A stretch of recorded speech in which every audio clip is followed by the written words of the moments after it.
Аялдын бул нерсени айтууга мажбурбуз туугандар. Кайра айтам, туура түшүнүңүздөр. Кийин соц тармакка чыкканда да уккандар туура түшүнсүн. Бул шарият, бул жашоо. Билбей арам кылып жүргөндөр бар. Аял кишинин арка жагынан кошулганга болбойт, арам деп атат. 4 мазхабтын бардыгында.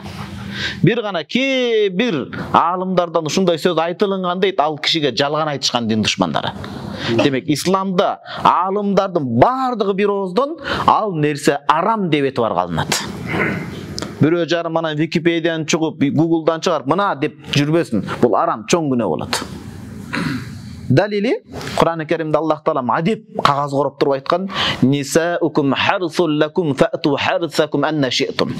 Аялыңар силердин эгин талаңар дейт. Караңыз, жөтмө маани. Ба жетик тил не деген терең маанилер бар да бул жерде. Фату харсакум, ошол эгин талаңарга, анна ши'тум, ошо каалаган жериңерден баргыла деген сөз. Алдымдар айтат, каалаган дегенде арка жактан эмес, эгин талаада отпай, балак аяктан келет дейт. Балак аяктан келет.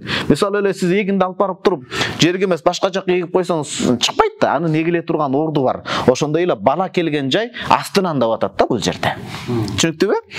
Арка жактан жакындыкка барып арам болуп эсептелет. Арам, күнөөкөр болот.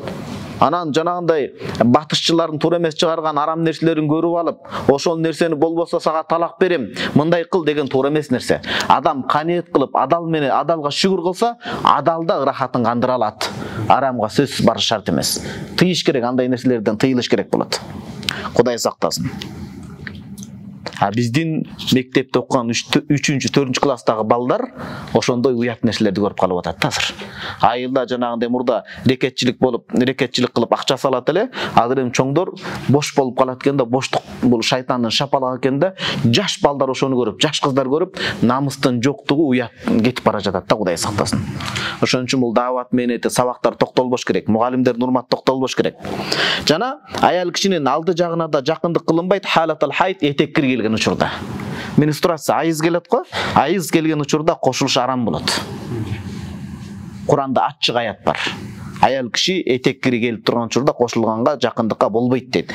Бул жерде аят тап келбептир, хадис тап келиптир. Каулихи саллаллаху алейхи вассалам, бул хадисти бизге имам Абу Дауд, имам Тирмизи, имам Ибн Мажа риwayat кылып атат.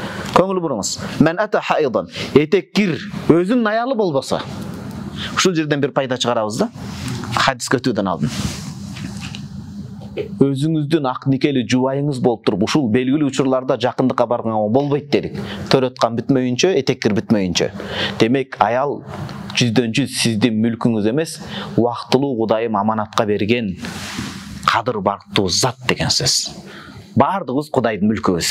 Сиздин толук мүлкүңүз болгондо андай чектөөлөр болбойт эле. Бул Кудай Тааланын сизге аманат катары гана тапшырып берген ыйык белеги аял заты. Көрдүңүзбү? Демек, ошол учурда дагы сизди тыйып атат деген сөз да. Болбойт. Ал нерседе медициналык жактан да канча зыян бар да. Зыяндан алдында канча күнөө иш бар, Кудай сактасын.